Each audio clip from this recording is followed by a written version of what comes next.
हमारी बहुजन समाज पार्टी की राष्ट्रीय अध्यक्ष व उत्तर प्रदेश की 4 बार रही मुख्यमंत्री व पूर्व सांसद आदरणीय बहन जी के नाम से लोकप्रिय बहन कुमारी मायावती जी को भी पूरे तहे दिल से आभार प्रकट करता हूं।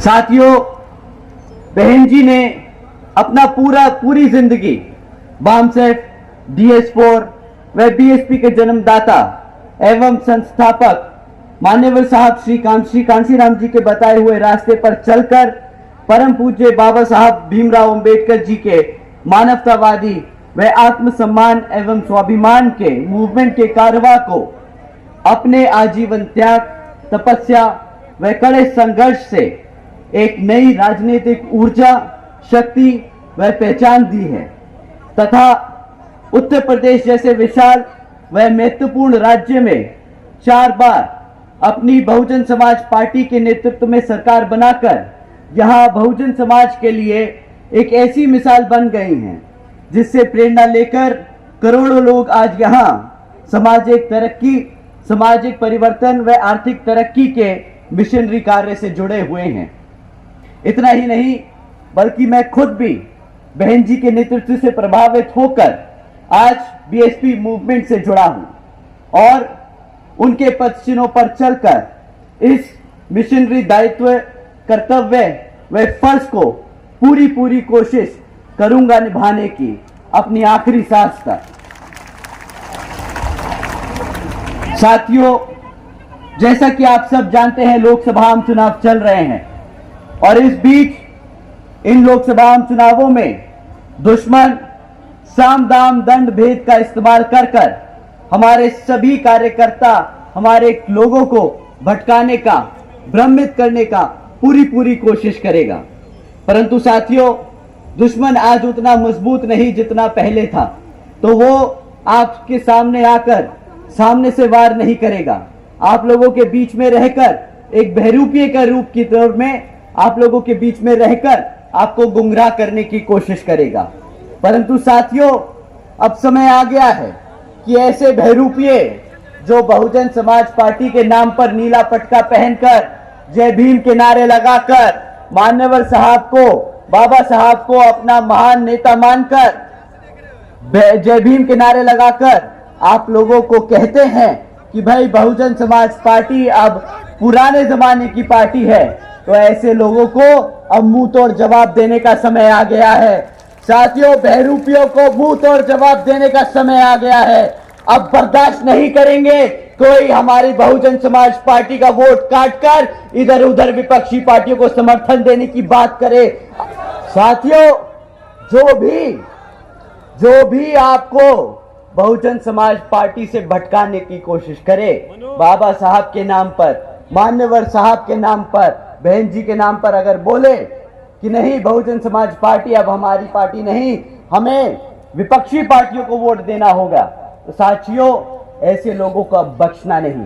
बहुत लंबे समय तक इन चमचों को हमने बर्दाश्त किया है, बहुत लंबे समय तक इन चमचों को हमने अपने बीच में रहने दिया है, पर अब बहुजन समाज एकजुट होकर इनको समाज से खदेड़ने का काम करेगा। आप लोग इनको खदेड़ कर खत्म करने का काम करेंगे। साथियों, पिछले कुछ समय से विपक्षी पार्टियां खूब पैसा बहा रही है, ऐसे चमचों को फंड करती है, ऐसे छुटपुट लोगों को पैसा देकर आप लोगों के बीच में भेजकर इनको आपको गुमराह करने की कोशिश कराती है। आप जानते हैं इन मोटी मोटी बड़ी बड़ी पार्टियों को पैसा कहां से मिलता है? आप जानते हैं ये भाजपा, कांग्रेस, समाजवादी पार्टी कहां से पैसा उठाती है? ये धरना सेठों से पैसा उठाती है। साथियों, ये वो पार्टियां हैं जो पिछले सिर्फ 6 सालों में इलेक्ट्रल बॉन्ड्स के द्वारा 16,500 करोड़ रुपए ये धरना सेठों से चंदे के रूप में ले चुके हैं। साथियों, अब ये कहते तो है चंदा है, बट सुप्रीम कोर्ट जल्द ही आप लोगों के सामने वो तत्व रखेगा, आप लोग समझ जाएंगे ये धरना सेठों से फिरौती ली है इन लोगों ने और हमारे समाज का इस्तेमाल किया है। परंतु साथियों, इस इलेक्टोरल बॉन्ड के स्कैम के बाद एक पार्टी थी पूरे देश में सिर्फ एक राष्ट्रीय पार्टी है जिसने किसी भी धरना सेठ से पैसा नहीं लिया, जो अपने कार्यकर्ता के तन मन और धन की मेहनत से यहां पे मूवमेंट चला रही है। आप जानते हैं वो कौन सी पार्टी है? हमारी माए बैठी हैं। मां सुन लो, तुम्हारी बहुजन समाज पार्टी, तुम्हारी बहन जी तुम्हारे पैसों से ये मूवमेंट चला रही है, तुम्हारे पैसों से ये मूवमेंट चला रही है। कोई धरना सेठ की औकात नहीं कि इस पार्टी की तरफ उंगली उठाकर भी देखे, हमारे समाज की तरफ उंगली उठा के भी देखे, क्योंकि वो जानता है कि ये इस समाज की पार्टी है। साथियों, बीएसपी केवल यहां ही नहीं, उत्तर प्रदेश में ही नहीं, बल्कि पूरे देश में अपने बड़े बड़े धरना सेठों और पंजीपूतियों से, बड़ी बड़ी पूंजीपतियों से और धरना सेठों से पैसा नहीं लेती। बहुजन समाज पार्टी यहां अपने कार्यकर्ता, अपने समर्थकों के तन मन और धन से यहां पर उनके बलबूते पे ये मूवमेंट चलाती है। और पिछले कई सालों से, जब से बहुजन समाज पार्टी अस्तित्व में आई है, जब से स्थापित हुई है, तब से वो आपके तन मन और धन की ओर पे, धन की वजह से यहां पे इलेक्शन लड़ती आई है। और आने वाले भविष्य में भी आप ही की मेहनत से, आप ही के पैसे से पूरे देश भर में बहुजन समाज पार्टी इलेक्शन लड़ती जाएगी।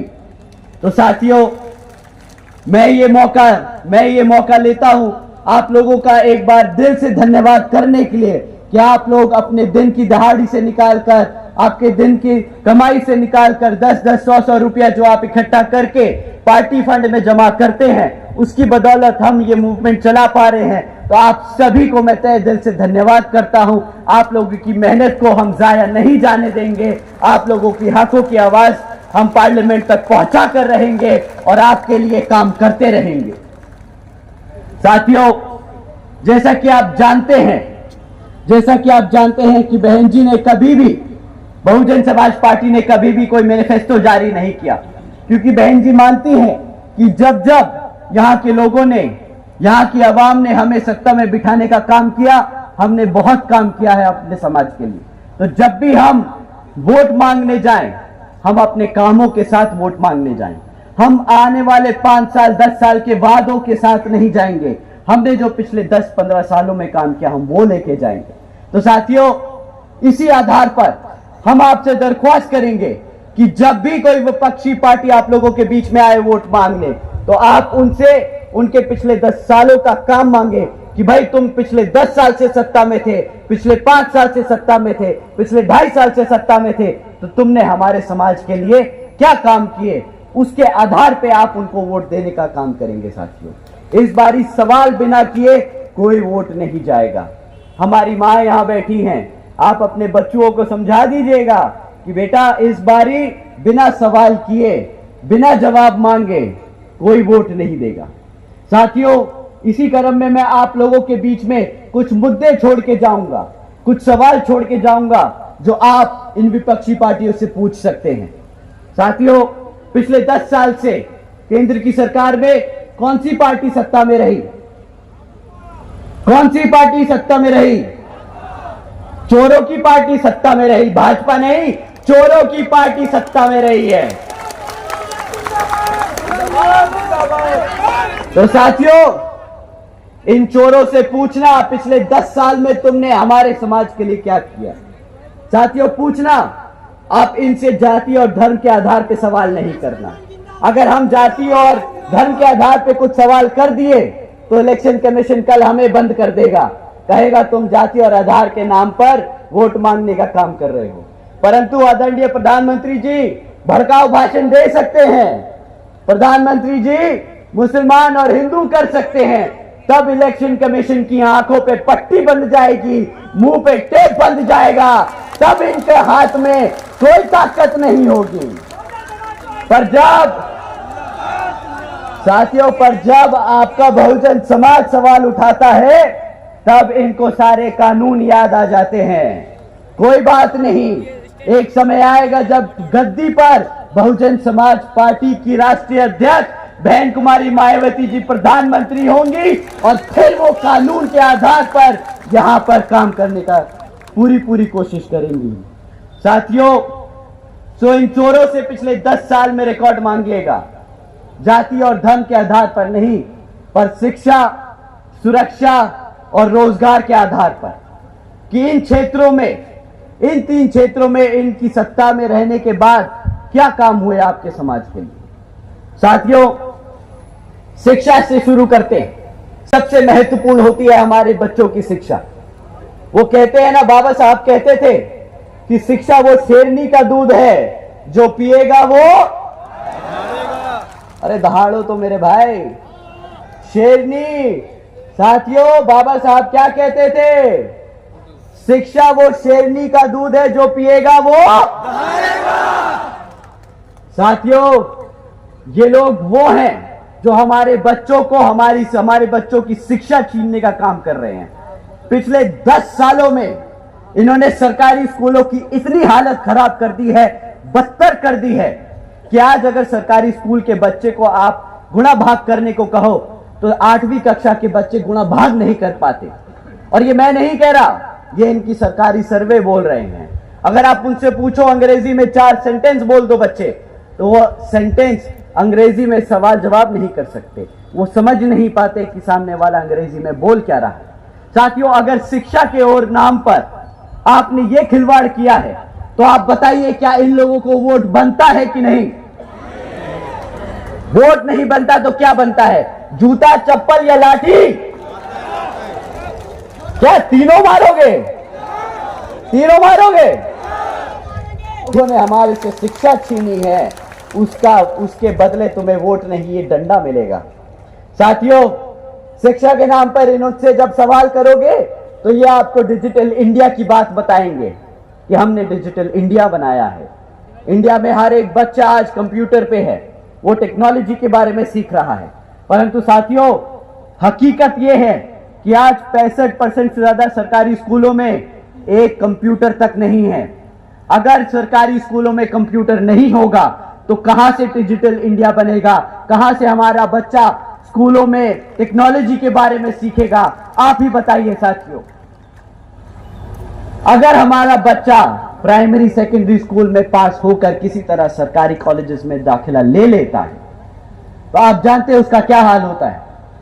अभी 10-12 दिन पहले की बात है, कुछ छात्र बाबा साहब भीमराव अंबेडकर जी की यूनिवर्सिटी में, बाबा भीमराव अंबेडकर जी की यूनिवर्सिटी जो है, उसमें बाबा साहब की जयंती बनाने की कोशिश कर रहे थे। परंतु वहां के प्रोफेसर, डीन, उन लोगों ने क्या किया? बच्चे अपने बाबा साहब को पूज रहे थे, तो उनसे वो बर्दाश्त नहीं किया गया। लाठी मार मार कर उनको पीटा, सिक्योरिटी गार्ड को बुलाकर उनको पीटा, और फिर उनके खिलाफ फर्जी केस दर्ज कराकर उन्हें जेल में डाल दिया। साथियों, क्या इस स्वतंत्र भारत में, बाबा साहब के भारत में, क्या हमको उनकी जयंती बनाने का हक नहीं है क्या? अगर कोई आपसे वो हक छीने तो उसकी क्या सोच है, आप ही बताइए। कैसी सोच है उसकी, अगर वो बाबा साहब की जयंती नहीं बनाने देना चाहता? मानवतावादी जो गंदी सोच है इन लोगों की, जो बाबा साहब को नहीं मानते, जो बच्चे बाबा साहब के बारे में पढ़ते हैं, जो उन्हें अपना भगवान मानते हैं, उनके खिलाफ हैं ये लोग। तो अगर सरकारी कॉलेजेस जहां पे शिक्षा दी जाती है, अगर शिक्षा के जन्मदाता, शिक्षा के जो प्रतीक है हमारे, अगर उसकी ही जयंती नहीं बनाने देंगे, तो ये लोग किसके साथ हैं और किसके खिलाफ, आप खुद ही समझ जाइएगा साथियों। इन्होंने जातिवादी हमारे बच्चों की शिक्षा तक में घुसा रखी है। ये चाहते नहीं कि हमारे बच्चे पढ़ें, हमारे इतिहास के बारे में जाने। आप जानते हैं ना, वो बड़े बुजुर्ग क्या कहते हैं? मैं सभी युवाओं से बोलता हूं साथियों, बड़े बुजुर्ग हमेशा कह के गए हैं कि अगर किसी समाज को खत्म करना है तो उसका इतिहास मिटा दो, उसको इसके इतिहास से दूर कर दो। हमारे स्कूल में, हमारे कॉलेजेस में बाबा साहब का इतिहास है, हम उनके बारे में पढ़ते हैं, तो आज हम जानते हैं कि हमारी ताकत, हमारी शक्ति क्या है। ये लोग आपको आपके इतिहास से दूर करने की कोशिश कर रहे हैं, आपको दोबारा से वही गुलाम बनाने की कोशिश कर रहे हैं साथियों, शिक्षा के नाम पर इन्होंने सिर्फ खिलवाड़ किया है। तो जब ये शिक्षा का मुद्दा उठाना हो तो बताइएगा कि जब तुमने हमारे बच्चों को बाबा साहब की जयंती नहीं बनाने दी, जब तुमने बच्चों को हमारे बच्चों को पढ़ने नहीं दिया सरकारी स्कूलों में, तो किस बात का वोट बनता है तुम्हारा? आप ही बताइए साथियों, वोट बनता है क्या? इसी क्रम में साथियों, जब आप उनसे रोजगार की बात करोगे तो सबसे बड़ा मुद्दा आपके पास है। हमारे युवा साथी झेल रहे हैं ये पेपर लीक होने का। बताइए साथियों, कौन सा महीना होता है जब पेपर लीक नहीं आता? पेपर लीक की खबरें कब नहीं आती आपको? कोई ऐसा महीना जाता है कि नहीं जाता है? बताइए, नहीं जाता ना। साथियों, इन्होंने जो खिलवाड़ किया है ना आपके साथ, वो आप लोग खुद झेल रहे। हर कोई महीना ये आए खबर आती रहती है कि सिर्फ फलाना सरकारी नौकरी के लिए एग्जाम पेपर निकला था, वो बच्चे पढ़ने गए, पढ़ के उसको देकर आए और वो पेपर लीक हो गया। सरकार को बहाना मिल गया वो जॉब, वो जो भर्ती निकली थी वो कैंसिल करने का। मानते हैं साथियों, अगर भर्ती नहीं करनी है तो पेपर दिखा के उसको कैंसिल कर दो, लीक करा दो, कैंसिल कर दो, ताकि आपको सरकारी नौकरी ना देनी पड़े। मानते हैं सभी युवा साथी यहां पे? बताइए, जितने भी युवा हैं अपना हाथ उठा के बताइए कि आप मानते कि नहीं? साथियों, इनकी पिछले 10 साल सरकार रही, ना हमारे बच्चों को पढ़ने दिया, और जो बच्चे पढ़ लिख कर पेपर दे के आते हैं सरकारी भर्ती के लिए, वो भी लीक करा दिया, क्योंकि ये लोग रोजगार नहीं देना चाहते। ये चाहते नहीं कि किसी तरह आप रोजगार में आ जाए, क्योंकि अगर आपको रोजगार मिल जाएगा तो बाबा साहब ने जो आपके लिए आरक्षण तय किया है वो भी आपको मिल जाएगा। तो जब आपको नौकरी नहीं देनी पड़ेगी तो आपको आरक्षण नहीं देना पड़ेगा। ये साथियों सोची समझी साजिश है इन लोगों की कि आपको आपकी पढ़ाई से, आपके इतिहास से, आपके आरक्षण से आपको दूर करना चाहते हैं। अब बताओ, अगर कोई सरकार, कोई पार्टी आपको आपके हकों से दूर रखे, आपको आपके इतिहास से दूर रखे, तो वो पार्टी को क्या कहेंगे आप? क्या कहेंगे आप ही बताइए? चोर, चोर कहेंगे आप ऐसी पार्टी को। साथियों, भारत की जनता ने इन्हें वोट डाला है, कोई विश्वास करके ही वोट डाला होगा। तो जो विश्वासघात करे उसे क्या कहते हैं? गद्दार कहते हैं, गद्दार। ये पार्टी गद्दार है, ये आपकी गुनहगार है। साथियों, इनका समय पूरा हो गया है।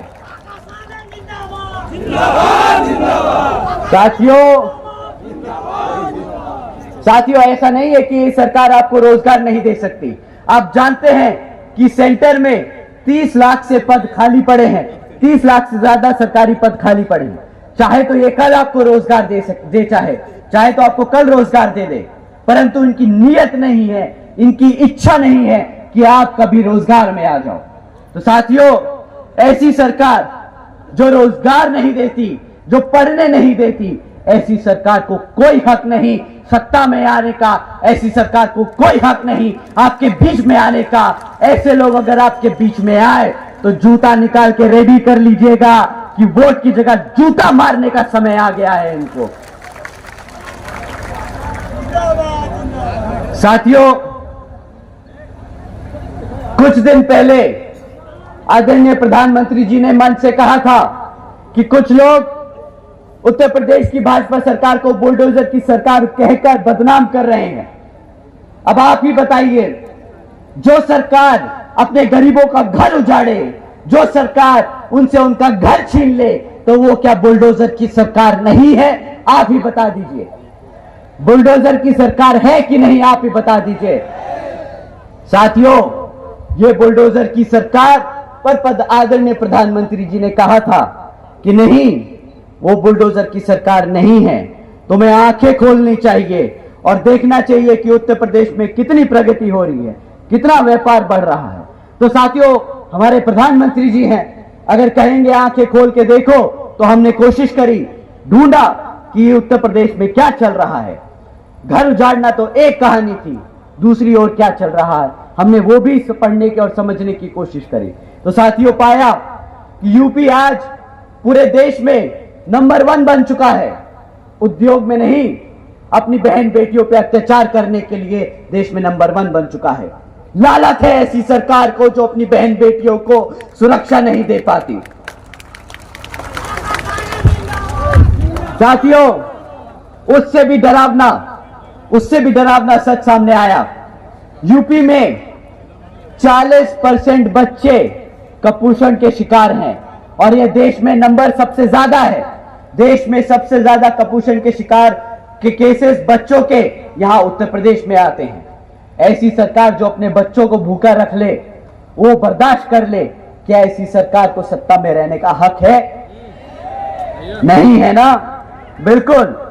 परंतु साथियों, हमारे आदरणीय प्रधानमंत्री जी ने कहा कि आंखें खोल बेटा, आंखें खोल और देख यूपी में क्या प्रगति हो रही है। तो हमने फिर देखा कि भाई कुछ रह गया हो, तो पता चला नेशनल क्राइम ब्यूरो का डेटा कहता है कि उत्तर प्रदेश में 16,500 से ज्यादा किडनैपिंग के केस दर्ज किए गए। अब आप ही बताइए, जहां पे बच्चे बहन बेटियां सुरक्षित नहीं है, हमारे छोटे छोटे बच्चे भूखे रह रहे हैं, जहां पे किडनैपिंग बढ़ती जा रही है, तो ये बुलडोजर की सरकार तो नहीं है साथियों। मैं मानता हूं कि ये बुलडोजर की सरकार नहीं है साथियों। जो ये सरकार है, जो ये बुलडोजर की सरकार नहीं, ये गद्दारों की सरकार है, गद्दारों की सरकार है साथियों।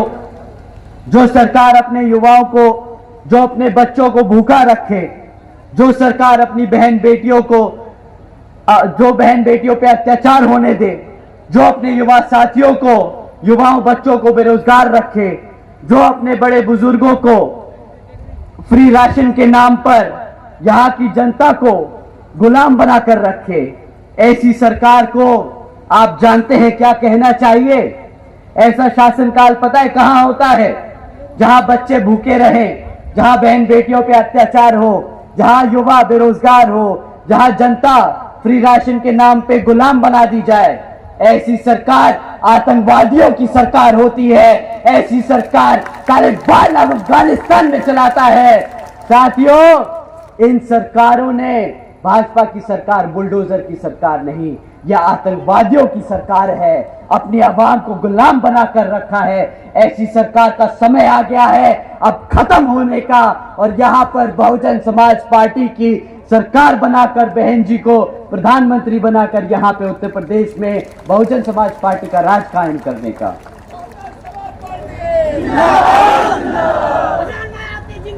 साथियों, अगर हमारी बात थोड़ी ज्यादा छुप गई हो और इलेक्शन कमीशन को लगे कि हमें तालिबान नहीं बोलना चाहिए था या भाजपा को आतंकवादी नहीं बोलना चाहिए था, तो हम उनसे दरख्वास्त करेंगे कि यहां उतर के आके देखें और गांव-गांव में घूमें और पता करें कि यहां के जो बहन बेटियां हैं, जो हमारे युवा हैं, वो किस हालत में जी रहे हैं। वो खुद समझ जाएंगे कि जो हमने कहा वो गलत नहीं, वो सत्य है, वो सच है, वो हमारी आवाम आज जी रही है। साथियों, रोजगार पर एक और टिप्पणी करी थी आदरणीय प्रधानमंत्री जी ने। उन्होंने कहा था कि भाई सरकारी नौकरियां नहीं है तो क्या हुआ, सरकारी नौकरियां नहीं है तो क्या हुआ, भाई पकोड़े तो तल रहा है ना, वो भी तो रोजगार है। अब आप ही बताइए, इतनी पढ़ाई लिखाई कराकर अपने बच्चे को आप पकोड़ा तलवाएंगे क्या? बहुजन समाज पढ़ा लिखा समाज है, वो पकोड़े तलने के लिए नहीं पैदा हुआ है। वो यहां अपने भारत के संविधान के आधार पर चलकर अपने भारत को आगे बढ़ाने का काम करेगा। बहुजन समाज पहला समाज ऐसा होगा जो देश को आगे तरक्की की ओर लेके जाएगा।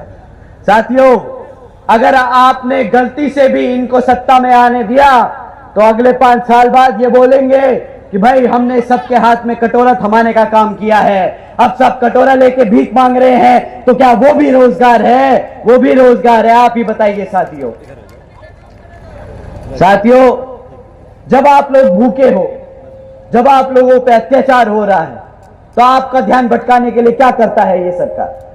क्या करती है ये भाजपा की सरकार? आपको बोलती है कि हम मुफ्त में राशन देंगे, कहते हैं बड़ा चौड़ से कि 140 करोड़ की आवाम में से 80 करोड़ जनता को इन्होंने मुफ्त में राशन दिया।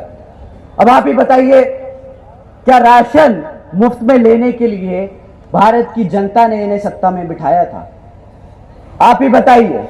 मेरी मां यहां बैठी हैं, मां बताओ, तुम्हारे बच्चे को मुफ्त में राशन देने के लिए सत्ता में बिठाया था? नहीं ना। परंतु इसकी कीमत अब बहुत महंगी हो गई।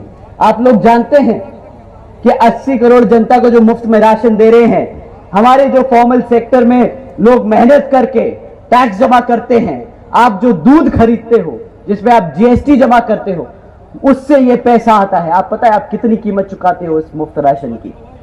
साथियों, आप सालाना 2 लाख करोड़ की कीमत चुकाते हो अपने पैसे से। आपके मेहनत के कमाए के 2 लाख करोड़ रुपया ये जनता को मुफ्त में राशन देने का काम करती है। एक तरफ बोलती है मोदी जी का नमक खाया है वोट दो, एक तरफ बोलती है मोदी जी का नमक खाया है वोट दो। अरे भाई, जिससे तुम राशन खरीद रहे हो, जिस पैसे से तुम राशन खरीद के जनता को दे रहे हो, वो भी तो जनता का ही पैसा है। साथियों, ये लोग ब्लैकमेल करना बहुत अच्छे से जानते हैं, ये लोग ब्लैकमेल करना बहुत अच्छे से जानते हैं। परंतु साथियों, उन्होंने चूना भी लगाया इसी तौर। आपको वो दिखाया 80 करोड़ जनता को मुफ्त में राशन, आपको इमोशनली ब्लैकमेल किया कि ये लीजिए राशन लीजिए मुफ्त में और मोदी जी को वोट दीजिए। परंतु साथियों, आप जानते हो आपके युवा, आपके बच्चे क्या कीमत चुका रहे हैं इसकी? आप क्या कीमत चुका रहे हो उसकी? आपको साल का 6 से 12 हजार रुपए से ज्यादा का राशन नहीं देते। बिल्कुल मां, हमारी मां यहां सफेद साड़ी में बैठी है। मां, आपको 12,000 से ज्यादा रुपए का राशन तो नहीं मिला होगा? नहीं।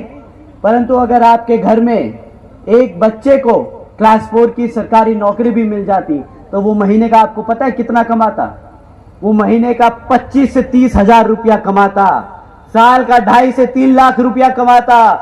आपको 12,000 रुपए का राशन थमाकर आपके बच्चे से 3 लाख रुपए छीनने का काम किया है इस सरकार ने। 3 लाख रुपए छीनने का काम किया है। साथियों, ये लोग बहुत समझदार हैं, ये ऐसा चूना लगाते हैं पता ही नहीं चलता।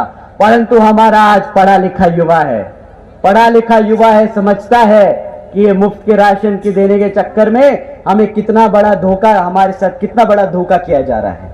परंतु छोड़िए, एक बारी को ये भी माफ है, माफ वो नहीं होगा जो ये कर्जा हमसे बिना पूछे हमारे बच्चों पे लाद देते हैं।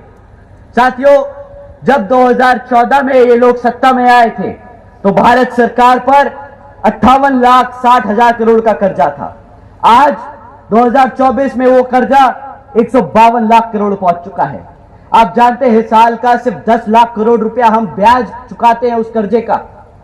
आप जानते हैं भारत में जो बच्चा पैदा होता है, आज हर एक बच्चा 3.5 लाख के कर्जे के साथ पैदा होता है। इन लोगों ने हमारे बच्चों को, आने वाले बच्चों को भी इन्होंने कर्जे में डुबा दिया। ऐसी सरकार को क्या हक है सत्ता में बैठने का? बताइए साथियों। कोई बात नहीं, अगर आप ये लोग मानते हैं कि इनको सत्ता में बैठने का हक नहीं, तो अब और बर्दाश्त मत कीजिएगा। अब वोट डालकर यहां पर बहुजन समाज पार्टी को मजबूत कर बहन जी को प्रधानमंत्री बनाइएगा। आप लोगों से ये मेरी पुरजोर अपील है। साथियों, मैंने भाजपा पे बहुत समय खर्च दिया, अब और खर्चूंगा तो उम्र घट जाएगी और आपका भी कीमती समय खराब हो जाएगा। मैं चाहता हूं कि आप लोगों को और भी विपक्षियों से सावधान कर दूं। साथियों, समाजवादी पार्टी भी आप लोगों के बीच में आकर आपसे वोट मांगने का काम करेगी। परंतु साथियों, आपसे एक दरख्वास्त है, आप एक बार अपने मुसलमान भाई और बहनों से पूछिएगा कि उन्होंने जब इनको एक तरफा वोट डाला पिछले विधानसभा आम चुनाव में, तो इनको जिताकर इन्होंने 100 से ज्यादा सीटें दिलवाई विधानसभा में। परंतु 100 से ज्यादा विधायक होने के बावजूद पिछले 2.5 सालों में जब जब हमारे मुसलमान भाइयों पर, बहनों पर अत्याचार हुआ, तो इनमें से कोई भी एक विधायक उठकर क्या अपने समाज के लिए खड़ा हुआ? उसके लिए, हकों के लिए लड़ा कि नहीं लड़ा, आप बखूबी जानते हैं। साथियों, जो पार्टी अपने समाज के लिए नहीं लड़ सकती, क्या उस पार्टी को सत्ता में रहने का हक है? क्या उसको आपके वोट का हक है? नहीं ना। तो अगली बारी जब साइकिल पे बैठ के आए तो वो साइकिल का पहिया घुमाकर भाई साहब को जिस ओर से आए थे उसी ओर में वापस भेज देना और बता देना कि ये अब तुम्हारा घर नहीं, ये भारतीयों का घर है, ये बहुजन समाज का घर है, यहां पर तुम्हारी जरूरत नहीं। साथियों, ये अपने समाज के लिए तो आवाज नहीं उठा सकते, परंतु जब रिजर्वेशन इन प्रमोशन का बिल राज्यसभा में प्रस्तुत किया गया था तो तब इनके सारे विधायक दौड़ कर गए थे और उस बिल को फाड़ने का काम कर रहे थे, उसके खिलाफ वोट करने का काम कर रहे थे। साथियों, इन्होंने आपसे आपका वोट लिया और आप ही के खिलाफ जाकर संसद में आपके खिलाफ काम करने का काम किया। साथियों, परंतु कोई पार्टी किसी समाज की रिप्रेजेंटेशन नहीं होती। आप समाजवादी पार्टी के परिवार को छोड़कर कोई भी एक आज इस बारी टिकट का, जिस तरीके से इन्होंने टिकट बांटा है, आप बता दीजिए कि समाजवादी पार्टी अखिलेश यादव जी के पास घर के अलावा किसी एक यादव को इन्होंने वोट दिया हो, इन्होंने अपने समाज से किसी को भी सीट दी हो, टिकट दी हो जो वो लड़के पार्लियामेंट में जाने का काम कर सके। साथियों, अगर आप इनका टिकट सिलेक्शन देखेंगे तो आपको पता चल जाएगा कि जो समाजवादी पार्टी है, इनके अखिलेश यादव जी के परिवार से ही सारे लोग चुनाव लड़ रहे हैं। परंतु मुझे समझ नहीं आता, क्या यादव समाज में और लोग नहीं हैं, और काबिल लोग नहीं हैं जो पार्लियामेंट में जाकर उनकी हकों की बात उठा सके? आप बता दीजिए, आपको मंच पे दिख रहे हैं वो काबिल लोग कि नहीं दिख रहे? आप बता दीजिए साथियों, दिख रहे हैं ना? यादव समाज से भी दिख रहे हैं ना लोग? देखिए साथियों, अगर अखिलेश यादव जी समझते हैं कि वो यादव समाज पर राज करते हैं तो इस बारी यहां पर हमारे महेंद्र सिंह यादव जी को जिताकर बता दीजिएगा उनको कि यादव समाज उनकी जागीर नहीं है।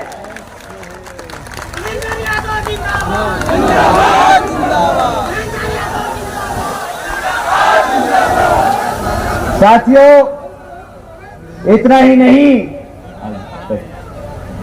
नहीं बल्कि हमने तो सुना है कि वो बेचारे अभी एक सीट पर 4-4 पर्चे भरवा रहे हैं। बेचारे घबराए हुए हैं कि किसको सीट दें, किसको टिकट दें, क्योंकि उनसे समझा नहीं जा रहा, उनसे अपनी पार्टी संभाली नहीं जा रही। तो साथियों, जो अपनी पार्टी नहीं संभाल सकता, क्या वो आपके लिए, हकों के लिए लड़ सकता है? क्या वो प्रदेश संभाल सकता है? क्या वो देश संभाल सकता है? आप ही बताइए साथियों। तो अब साइकिल का पत्ता काट दिया, भाजपा का पत्ता काट दिया, रहा आपका हाथ जो आप लोगों के बीच में आके वोट मांगेगा। साथियों, कांग्रेस पार्टी भी आप लोगों के बीच में आएगी। वो पिछले कुछ महीनों से भारत जोड़ने में लगी है। 60 सालों में उनसे भारत जुड़ा नहीं, परंतु अब जब उनका अस्तित्व खतरे में है तो उन्हें लगता है कि भारत जोड़ना पड़ेगा, हमारे SC ST OBC समाज को रिजर्वेशन देना पड़ेगा। परंतु अब बता दीजिएगा कि भाई, जब 60 साल से हम तुम्हें नहीं दिखे, तो अब जब तुम्हारी पूरा अस्तित्व खतरे में आ गया है तो अब तुम्हें हमारी याद आ रही है। बताइए साथियों, जो बुरे समय में याद करे, जो अच्छे समय में भूल जाए, क्या ऐसा कोई साथी होता है या ऐसा कोई दुश्मन होता है? आप ही बताइए। ऐसे को दुश्मन कहेंगे कि साथी? आप ही बताइए। दुश्मन कोई बात नहीं, अभी हल्के से बोल रहे हो क्योंकि उसका वजूद नहीं है, मैं समझता हूं, ना उसका आधार है इधर। खामखा उसके बारे में बोलकर उसकी खामखा प्रमोशन कर दी। अब कांग्रेस पार्टी से भी बोलना पड़ेगा कि भाई, जनता को माफ करो, जाने दो, यहां से माफ करो। साथियों, जो सरकार जो पार्टियां पिछले 10 सालों से आपके खिलाफ चलकर काम कर रही हैं, अब आपने ये तो मान लिया कि उनके लिए वोट नहीं डालना है, बट जिस पार्टी ने आप सत्ता में रहकर आप लोगों के लिए दिन रात एक कर काम करने का काम किया, जिस नेता ने अपना पूरा परिवार त्याग दिया, जिसने अपनी पूरी जिंदगी त्याग दी आपके हकों के लिए, अब आप लोगों से मैं दरख्वास्त करूंगा कि आप उनके कामों के बारे में जानें और समाज में जाकर उनके कामों के बारे में बताएं, ताकि आपके साथ साथ पूरा समाज इस बार इस लोकसभा चुनाव में हाथी के सामने वाला बटन दबाकर उनको प्रधानमंत्री बनाने की पूरी कोशिश करे। साथियों, मैं बहन जी के भी कुछ कार्य आप लोगों के बीच में रखना चाहूंगा, क्योंकि हम मैनिफेस्टो नहीं जारी करते, हम अपने कामों के आधार पर वोट मांगते हैं। तो मैं जो बहन जी की सरकार में बहुजन समाज पार्टी ने सरकार चलाई, उनके बारे में उनके कामों के बारे में आप लोगों को बताना चाहूंगा। साथियों, आपको जानकर हैरानी होगी कि बहन जी ने यहां पर 3.25 लाख से ज्यादा बच्चियों को पैदा होने पर 1-1 लाख रुपए देने का काम किया था। साथियों, बहन जी ने महामाया गरीब बालिका आशीर्वाद योजना चलाई थी। साथियों, पहली बार देश में एक गरीब के घर में एक लखपति बेटी पैदा हुई थी, बहन जी ने वो काम करके दिखाया। साथियों, इसी क्रम में आदरणीय बहन जी ने सावित्रीबाई बालिका आशीर्वाद योजना भी चलाई थी, क्योंकि बहन जी मानती हैं कि शिक्षा उतनी ही महत्वपूर्ण है जितना खान पान है। साथियों, बहन जी ने सभी बच्चियों को पूरे प्रदेश में 12वीं तक की शिक्षा मुफ्त में प्राप्त कराने के लिए अपना जनता के लिए 650 करोड़ से ज्यादा की राशि खर्च की थी। साथियों, इतना ही नहीं बल्कि बहन जी ने हमारे सभी SC, ST, OBC व आदिवासी समाज के परिवारों को खुद का घर देने का काम किया था महामाया आवास योजना के तहत। आपको जानकर हैरानी होगी साथियों, 3.5 लाख से ज्यादा परिवारों को यहां पर अपना खुद का घर मिला। इतना ही नहीं बल्कि बहन जी ने सरकारी colleges, technical institutes, engineering colleges और पॉलिटेक्निक एवं इंडस्ट्रियल इंस्टीट्यूट्स में पिछड़े वर्गों के छात्रों के लिए 27% आरक्षण की व्यवस्था तय की थी। इतना ही नहीं, हमारे सभी पिछड़े समाज के साथियों के लिए सरकारी स्कूल्स, कॉलेजेस में, हॉस्टल्स में भी 27% आरक्षण की व्यवस्था तय की थी। साथियों, इसके अलावा बसपा की सरकार में कृषि एवं संबंधित कार्यों में जो मिनिमम वेजेस हैं उनको 55 रुपए से बढ़ाकर 100 रुपए प्रतिदिन बहन जी की सरकार में किया गया था। और इसके साथ साथ बहन जी ने क्रीमी लेयर की वार्षिक आय को भी पिछड़े समाज के, पिछड़े वर्ग के लोगों की क्रीमी लेयर की वार्षिक आय को भी 3 लाख से बढ़ाकर 5 लाख रुपए करने का काम किया था। साथियों, यही नहीं, बहन जी ने अपनी सरकार के दौरान 90,000 से ज्यादा अधिक सरकारी शिक्षकों को सरकारी स्कूल में नौकरी दी, 1 लाख से अधिक सफाई कर्मचारियों को रोजगार दिया, 2 लाख से अधिक पुलिस फोर्स में भर्ती करी और 6 लाख से अधिक हमारे सभी अपर कास्ट समाज के गरीब भाई और बहनों को सरकारी नौकरी देने का काम किया। साथियों, ये बहन जी का गवर्नेंस मॉडल है, जो शिक्षा पे, जो रोजगार पे, जो सुरक्षा, लॉ एंड ऑर्डर पे और जो सर्व समाज में से गरीब लोगों को अपने पैरों पर खड़ा करने के लिए, मदद करने के लिए काम करता है। ये है बहन जी मॉडल ऑफ गवर्नेंस। तो साथियों, एक मुद्दा है जो मुझसे छूट गया। साथियों, बहन जी के दौरान, बहन जी के शासनकाल के दौरान आप जानते हैं ना कि गन्ना खरीदी के दाम दुगने कर दिए गए थे। यहां पे जितने भी हमारे किसान भाई बहन हैं वो जानते हैं कि उनके लिए जो तरक्की के साल थे वो 7 से 12 के साल थे। परंतु साथियों, पिछले 1 साल में हमारे 400 से ज्यादा किसान भाइयों ने आत्महत्या, खुदकुशी कर ली, क्योंकि वो अपना कर्जा नहीं चुका सके, क्योंकि वो अपने खेतों में इतनी फसल ना कर पाए कि वो अपना कर्जा चुकाते। साथियों, किसान भाई बहुत ज्यादा परेशान, दुखी और बेहद अत्याचार की ओर से गुजर रहा है। साथियों, जितने भी हमारे बहुजन समाज के लोग हैं, आप लोगों से दरख्वास्त करूंगा, अपने सभी किसान भाई और बहनों को समझाइएगा कि अगर तुम्हें दोबारा से तरक्की करनी है तो आने वाले लोकसभा चुनाव में हाथी के सामने वाला बटन दबाकर यहां पर बहन जी को जिताने का काम करें।